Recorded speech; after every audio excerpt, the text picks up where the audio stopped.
ဉာဏ်ကြီးရှင်အုံနောက်ခွဲစိတ်ဆရာဝန်အပိုင်းနှစ်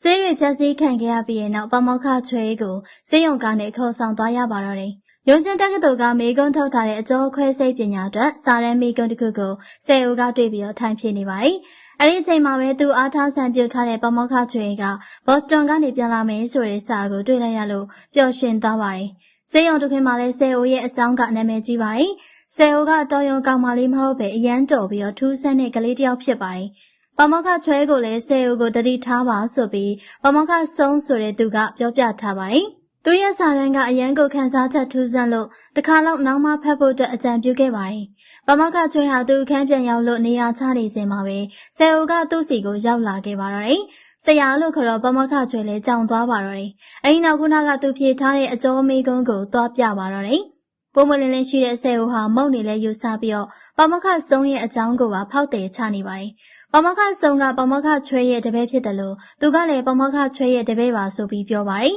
။ဘော့စတွန်ကနေပြန်လာတာကိုစောင့်နေရပါဆိုပြီးစာရန်တွေဖန်ရင်းနဲ့စောင့်နေခဲ့ကြောင်းပြောပါတယ်။သူဖြေခဲ့တဲ့ဖြေကိုပမောက္ခချွဲက perfect ဆိုပြီးတော့အမှတ်ချက်ပြုလို့သဘောကျနေခဲ့ပါတယ်။နောက်နေ့ညမိုးရရတဲ့နေ့မှာပမောက္ခချွဲကိုပညာရေးသင်ယူခြင်းပါတယ်ဆိုပြီးပြောပါတယ်။ပမောက္ခတည်သမျှခေါင်းထဲမှာရှိသမျှအကုန်မတွတ်မတူပဲနဲ့သင်ပေးပါလို့ဆယ်ဦးကဆိုခဲ့ပါတယ်။အဲ့ဒီအကြောင်းတွေကိုပမောက္ခချွဲကသူ့ရဲ့အတွင်းရေးမှုကိုပြန်ပြောပြနေပါတယ်။အတန်းပေါ်ရီပျော်ရွှင်နေခဲ့တဲ့ချိန်မှာငါကအုံနောက်ကိုဆွဲလန်းနေကြအောင်အပြင်မှာတွေ့ဘူးတဲ့အုံနောက်ကနှလုံးလိုပဲခုန်နေအောင်ခွင့်ကြည့်တဲ့အရာမဟုတ်တဲ့ပြင်အဖုံးလည်းမရှိဘူးအဲ့ဒါကိုကန်ကောင်းပြီးတွေးခဲ့တယ်ထပ်ကြည့်ခြင်းနဲ့ကန်ကျင်ခဲ့တယ်ချစ်မိသွားဖို့အတွက်အပြင်မရှိခဲ့ဘူးဆိုပြီးပြန်ပြောပြခဲ့ပါတယ်နောက်ရက်မှာဒေါက်တာဟန်စီသွားတွေးခဲ့ပါတယ်ဒေါက်တာဟန်ဆိုတာကဆယ်ဦးနဲ့တီကျွမ်းပြီးတော့ခွဲစိတ်မှုတွေကိုအပ်ပေးနေတဲ့သူတစ်ယောက်ပါ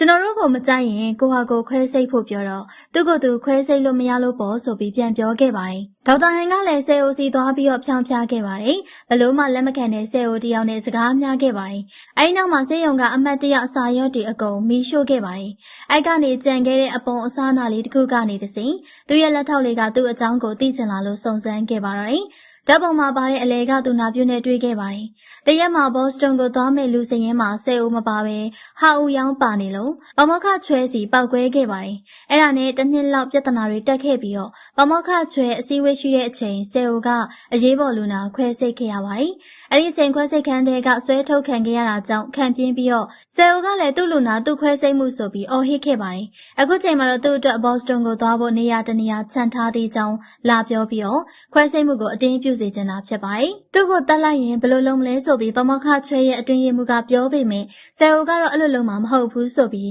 ပမောက္ခချွဲကအယုံကြည်နေပါတယ်။ဆယ်ဦးရဲ့လက်ထောက်ကလည်းသူလည်းအမေရိကမှာကျောင်းတက်ချင်ကြောင်းပြောတော့ဒီမှာသူ့စေကန်းနဲ့သူစားတော့ဆိုင်သူ့အိမ်ရှိနေရတောင်ဘဲမှမသွားဘူးပြောကစေကန်းရှိကဆိုင်မှာထမင်းစားခဲ့ပါတယ်